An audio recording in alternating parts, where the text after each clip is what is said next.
Hello, my dear students. Again, very welcome to our online Pathshala, and you are in physics class.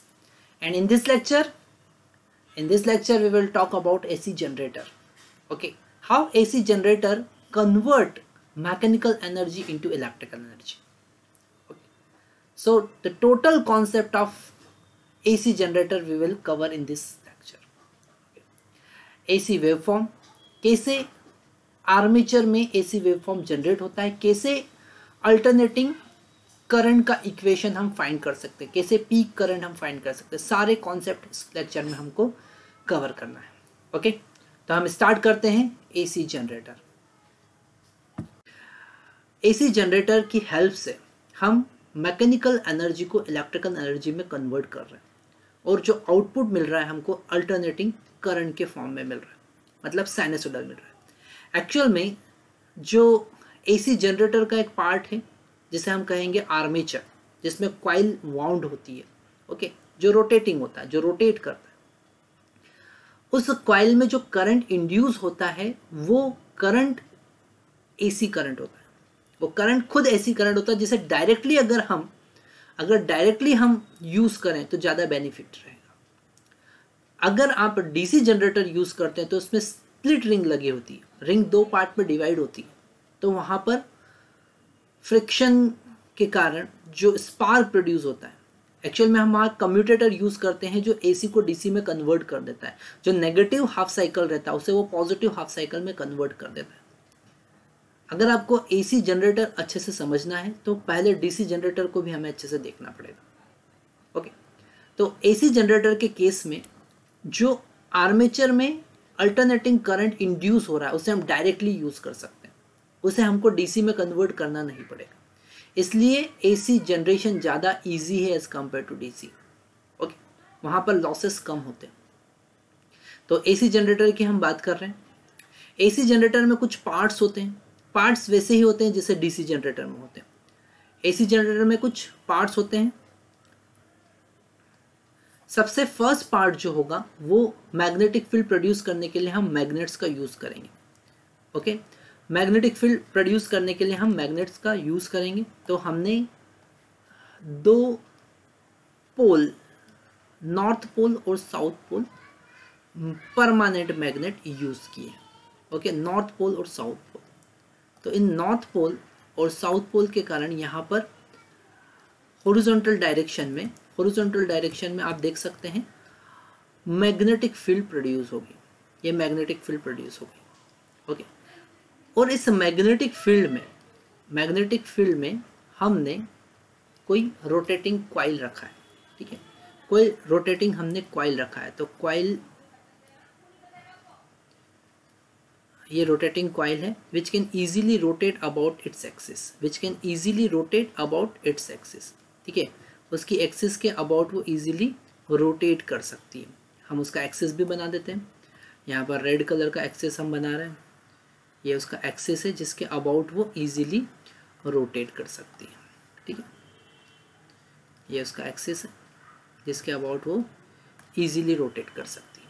ठीक है, ऐसे मान लेते हैं ओमेगा एंगुलर वेलोसिटी से वो रोटेट कर रही है। Okay, this is axis of rotation and this is the coil. अब दोनों कॉइल, ये जो कॉइल हमने लगाया है, इस कॉइल के दोनों एंड जो है हमने दो रिंग से, जिसे हम कहेंगे स्लिप रिंग से कनेक्ट कर रखे। दो रिंग से कनेक्ट कर रखे और ये रिंग भी उस एक्सिस पर, मतलब जो सॉफ्ट लगी होती है उस सॉफ्ट के ऊपर अटैच्ड होती है और ये रिंग भी रोटेट करती है। दोनों रिंग भी साथ में रोटेट करती है। ठीक है, दो रिंग लगी होती है यहाँ पर, ये दो रिंग है। ओके, और ये दोनों रिंग जिन्हें हम स्प्लिट रिंग कहेंगे, स्लिप रिंग कहेंगे, और इन दोनों रिंग से स्टेशनरी कार्बन ब्रश कनेक्टेड होते हैं। ओके, ऐसे कार्बन ब्रश कनेक्टेड होते हैं। तो जो रोटेटिंग रिंग है उस पर कार्बन ब्रश कंटिन्यूस कनेक्टेड है ना, तो उसके ऊपर स्लिप करता है। ठीक है, और इन कार्बन ब्रश से, क्योंकि कार्बन एक टाइप का कंडक्टर है तो वो कनेक्टिविटी प्रोवाइड करता है एक्सटर्नल लोड से। यहाँ पर हमने एक्सटर्नल लोड लगा रखा है। ओके, यहाँ पर हमने एक्सटर्नल लोड लगा रखा है। इस डायग्राम को हम इधर शिफ्ट कर देते हैं। ओके, यहाँ पे हमने एक्सटर्नल लोड लगा रखा है R, है ना। तो यहाँ पर AC करंट जनरेट होगा और एक्सटर्नल लोड से हम उसे यूज़ कर सकते हैं।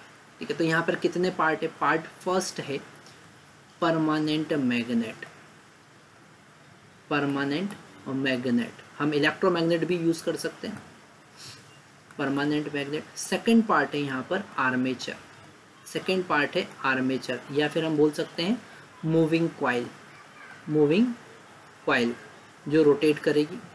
ठीक है, और इसमें ही AC करंट जनरेट होगा। ठीक है, थर्ड है यहाँ पर स्लिप रिंग, थर्ड है यहाँ पर slip rings.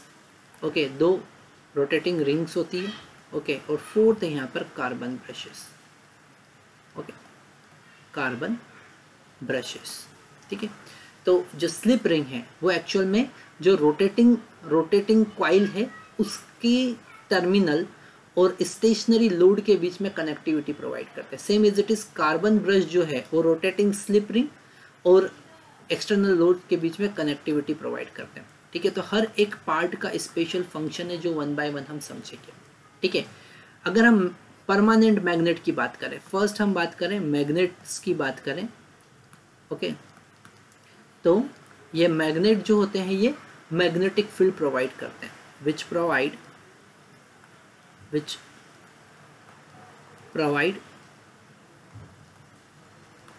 Magnetic field, magnetic field provide करते हैं जिसे हम B से डिनोट करेंगे। ओके, सेकेंड, अगर हम आर्मेचर की बात करेंगे तो EMF इंड्यूस कहाँ होगा? आर्मेचर में तो इंड्यूस होगा। तो आर्मेचर में क्या होता है एक्चुअल में, और एक कॉइल नहीं होती, n नंबर ऑफ टर्न्स होते हैं, बहुत सारे टर्न्स होते हैं। ठीक है, तो कॉपर वाइंडिंग होती है, copper wire winding. Okay, having n number of turns, हम कितने टर्न्स मान के चल रहे हैं, उनके पास उसमें n number of turns wound होते हैं। ओके, तो इस तरीके से हमने आर्मेचर को भी समझा। Okay, it is rotating armature, armature can freely rotate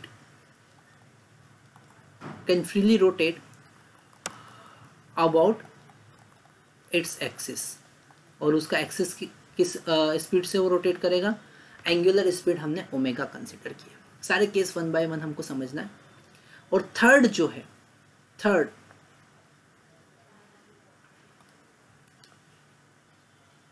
अगर हम देखें तो third part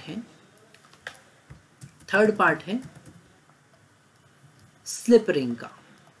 okay, slip rings का जो कनेक्टिविटी प्रोवाइड करता है, which provide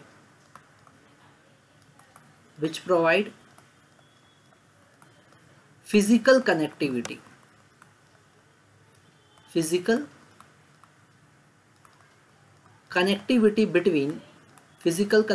between rotating coil, या लिख सकते हैं rotating coil armature, rotating coil and stationary load, stationary load के बीच में वो कनेक्टिविटी प्रोवाइड करता है। ठीक है, फोर्थ केस हम देखेंगे कार्बन ब्रश। ये थोड़ा सा इंपॉर्टेंट यहाँ कॉन्सेप्ट है, हमको ध्यान से समझना है। कार्बन ब्रश क्यों यूज कर रहे हैं? ठीक है, क्योंकि अगर हम कार्बन ब्रशेस की जगह पर मेटेलिक ब्रश यूज करेंगे तो मेटल हार्ड होता है। कार्बन एक टाइप का लुब्रिकेंट की तरह भी बिहेव करेगा। आपने पहले कभी कार्बन के ग्रेफाइट के एप्लीकेशन देखे होंगे तो उसमें आपको पता होगा कि graphite use as a lubricant. तो कार्बन ब्रश भी फिजिकल कनेक्टिविटी प्रोवाइड करता है। ठीक है, फिजिकल कनेक्टिविटी प्रोवाइड करता है, physical connection between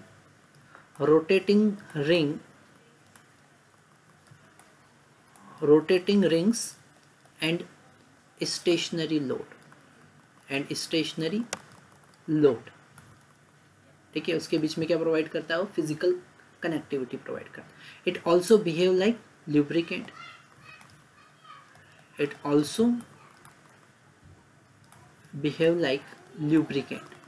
okay. Lubricant की तरह भी बिहेव करेगा ताकि स्पार्क कम प्रोड्यूस हो, okay. lubricant so that we can reduce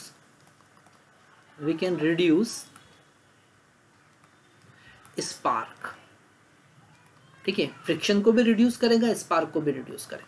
तो ये कॉन्सेप्ट हमने समझे। इस तरीके से चारों पार्ट के उसके अपने अपने एप्लीकेशन है, हर पार्ट का अपना अपना एक एप्लीकेशन। और हम यहाँ पर जैसा यहाँ पे एक सिस्टमेटिक डायग्राम दिख रहा है, यहाँ पर एक बल्ब यूज़ किया है हमने। और जब ये कॉइल रोटेट करेगी, जब ये कॉइल इस एक्सिस के अबाउट रोटेट करेगी तो यहाँ पर ईएमएफ इंड्यूस होगा, ठीक है। तो हम मान लेते हैं कि किसी पर्टिकुलर इंस्टेंट पर कॉइल और मैग्नेटिक फील्ड के बीच में, जैसे कि यहाँ पर ये मैग्नेटिक फील्ड बी और कॉइल के बीच में एरिया वेक्टर के बीच में थीटा एंगल है, ठीक है। एट एनी इंस्टेंट, अब ध्यान से समझना है क्योंकि बोर्ड पॉइंट ऑफ व्यू से भी बहुत ज़्यादा इंपॉर्टेंट है।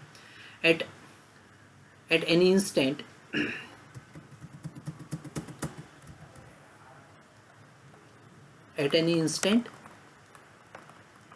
consider angle between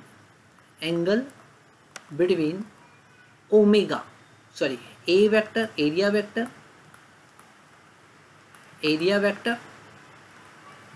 and B vector, magnetic field vector is equal to theta. दोनों के बीच में एंगल कितना है, थीटा है। तो फ्लक्स कितना पास होगा, लिख सकते हैं B vector dot A vector, मतलब कि एन बी ए, यहाँ पर एन का मल्टीप्लाई करेंगे क्योंकि एन नंबर ऑफ टर्न्स है, तो N B A cos theta, okay. अगर हम थीटा की बात करें तो थीटा होता है ओमेगा टी। कैसे, ओमेगा का मतलब क्या होता है, rate of change of angle, okay. Rate of change of या एंगुलर डिस्प्लेसमेंट पर second, is called omega.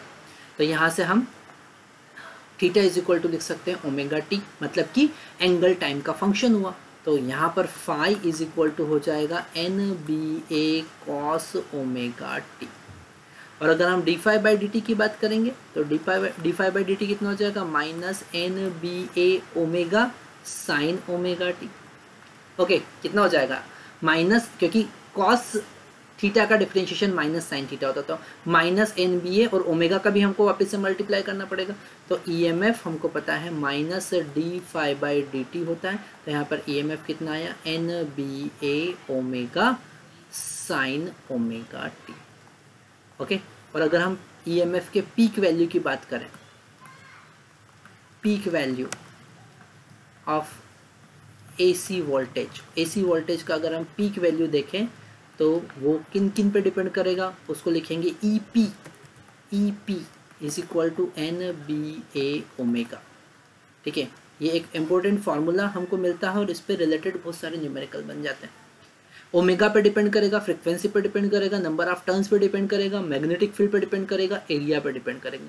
Coil का एरिया जितना ज़्यादा लेंगे उतना ज़्यादा ईएमएफ इंड्यूस होगा, फ्रीक्वेंसी जितना ज़्यादा स्पीड से उसको रोटेट करेंगे उतना ज़्यादा ईएमएफ इंड्यूस होगा, मैग्नेटिक फील्ड जितना स्ट्रांग होगा उतना ज़्यादा ईएमएफ, नंबर ऑफ टर्न्स जितना ज़्यादा हम रखेंगे उतना ज़्यादा ईएमएफ। तो यहाँ से पीक वैल्यू का कॉन्सेप्ट भी हमको समझ में आ रहा है और आप समझ सकते हैं कि कैसे ईएमएफ अल्टरनेटिंग फॉर्म में प्रोड्यूस हो रहा है, कैसे साइन का वेव फॉर्म हमको मिलेगा, ओके।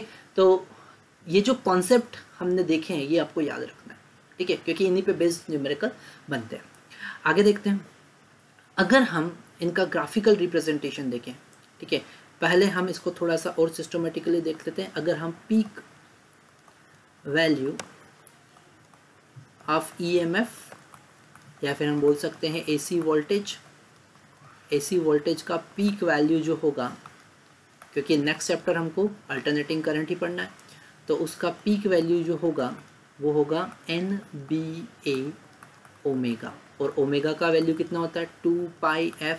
जैसे f हमारे यहाँ पर 50 हर्ट्स आ रहा है, तो f का वैल्यू 50 हर्ट्स, यहाँ पर वैल्यू पुट करेंगे तो 2π को हम आगे लिख देते हैं 2πNBA इंटू f। ये फार्मूला भी आप यूज़ कर सकते हैं। तो 1 बाय 1 सारे कॉन्सेप्ट हमने सिस्टमेटिकली देखे। अब जो नेक्स्ट कॉन्सेप्ट हम देखने वाले हैं वो ग्राफिकल रिप्रेजेंटेशन देखने। ठीक है, हम देखने वाले हैं graphical representation. First case theta is equal to जब 0 डिग्री होगा। Second case theta is equal to जब 90 डिग्री होगा। Third case theta is equal to जब 180 डिग्री होगा। Fourth case theta is equal to, इसे थोड़ा सा हम इधर शिफ्ट कर लेते हैं। फोर्थ केस जब theta is equal to 270 degree होगा, और फिफ्थ केस जब theta is equal to 360 degree होगा। Theta is equal to 360 degree होगा। ठीक है, थोड़ा सा इसे सिस्टमेटिकली अरेंज कर लेंगे तो हमारा ग्राफ सिस्टमेटिकली बन जाए। यहाँ पर हर एक वैल्यू के लिए हम फंक्शन का और इंड्यूस ईएमएफ का, फंक्शन का और इंड्यूस ईएमएफ का वैल्यू कंसिडर करेंगे और उसे प्लॉट करेंगे। तो थोड़ा सा इसको हम इधर रोटेट कर लेते हैं।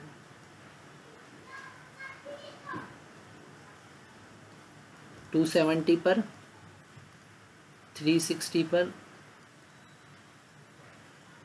ठीक है, तो theta is equal to 0। Theta is equal to 0 मतलब ये जो कॉइल है और मैग्नेटिक फील्ड के बीच में एरिया वेक्टर और मैग्नेटिक फील्ड के बीच में थीटा 0 है। कॉइल का ओरिएंटेशन फर्स्ट केस में ऐसा है, तो मैग्नेटिक फ्लक्स मैक्सिमम पास होगा। मैग्नेटिक फ्लक्स इस केस में मैक्सिमम पास होगा। ओके, क्योंकि यहाँ पे थीटा 0 है तो कॉस 0 कितना होता है 1, तो यहाँ पे मैक्सिमम फ्लक्स पास होगा वो होगा NBA। ठीक है, इसको लिखेंगे phi max. Maximum flux pass होगा जो होगा NBA। ठीक है, EMF की बात करें तो वो 0 होगा। EMF की बात करें क्योंकि sign omega T sine theta 0 हो गया तो EMF 0 हो गया। ठीक है, यहाँ पर अगर हम फ्लक्स का इक्वेशन लिखेंगे तो वो हो जाएगा NBA कॉस थीटा, और EMF का इक्वेशन लिखेंगे तो वो जाएगा NBA ओमेगा साइन थीटा। ठीक है, तो यहाँ पर थीटा का वैल्यू हम ओमेगा, क्योंकि हम यहाँ पर ग्राफ प्लॉट कर रहे हैं विथ रिस्पेक्ट टू थीटा। ठीक है, विथ रिस्पेक्ट टू थीटा। अगर इसे पूरी एक्सिस को ओमेगा से डिवाइड कर देंगे टाइम के रिस्पेक्ट में आ जाएगा, पर अभी हम थीटा के रिस्पेक्ट पे देख रहे हैं। ठीक है, तो फर्स्ट EMF 0 होगा, फ्लक्स मैक्सिमम होगा। सेकेंड केस में जब कॉइल 90 डिग्री रोटेट कर गई, मतलब एरिया वेक्टर वर्टिकल अपवर्ड हो गया और मैग्नेटिक फील्ड तो वैसे ही प्रेजेंट है। मैग्नेटिक फील्ड वैसे ही प्रेजेंट है, एरिया और दोनों के बीच में एंगल 90 डिग्री हो गया है ना, तो फ्लक्स 0 हो जाएगा। जब एरिया आप मैग्नेटिक फील्ड के परपेंडिकुलर एरिया हो जाएगा। ठीक है, यहाँ हम बोल सकते हैं एरिया मैग्नेटिक फील्ड के पैरेलल हो जाएगा, एरिया वेक्टर परपेंडिकुलर और एरिया वेक्टर पैरेलल, तो फ्लक्स 0 पास होगा। ओके, फ्लक्स 0 पास होगा। EMF मैक्सिमम इंड्यूस होगा क्योंकि मैक्सिमम नंबर ऑफ लाइन को वो कट करेगा। कितनी नंबर ऑफ लाइंस को, मैग्नेटिक लाइन ऑफ फोर्स को वो कट कर रहा है वो मैटर करता है। वो डिपेंड नहीं कर रहा है कि कितना फ्लक्स उससे पास हो रहा है, डिपेंड करेगा कितनी मैग्नेटिक लाइन ऑफ फोर्स को वो कट कर रहा है, कितना flux per unit time change हो रहा है, उस पर डिपेंड करेगा। तो यहाँ पर EMF मैक्सिमम इंड्यूस होगा और ये मैक्सिमम EMF होगा EP is equal to NBA into omega. Okay, third case देखेंगे हम। थीटा इज इक्वल टू 180 पर, theta is equal to 180 degree पर फिर से EMF। अब यहाँ पर आप देखेंगे कि एरिया वेक्टर और मैग्नेटिक फील्ड वेक्टर, ये एरिया वेक्टर, ये मैग्नेटिक फील्ड तो एज इट इज प्रेजेंट है और एरिया वेक्टर नेगेटिव हो गया फर्स्ट केस के कंपैरिजन में, एरिया वेक्टर अपोजिट हो गए। तो यहाँ पर फ्लक्स अब अपोजिट नेगेटिव फ्लक्स पास होगा। फर्स्ट के केस में नेगेटिव फ्लक्स पास होगा, मतलब कि -NBA फ्लक्स पास होगा। ठीक है, EMF 0 हो जाएगा क्योंकि यहाँ पर साइन 180 जीरो होता है, ईएमएफ जीरो होगा उस केस में। थर्ड केस हम देखेंगे, थर्ड केस में 270 पे फ्लक्स जीरो हो जाएगा और ईएमएफ नेगेटिव हो जाएगा, ईएमएफ नेगेटिव हो जाएगा minus N B A omega.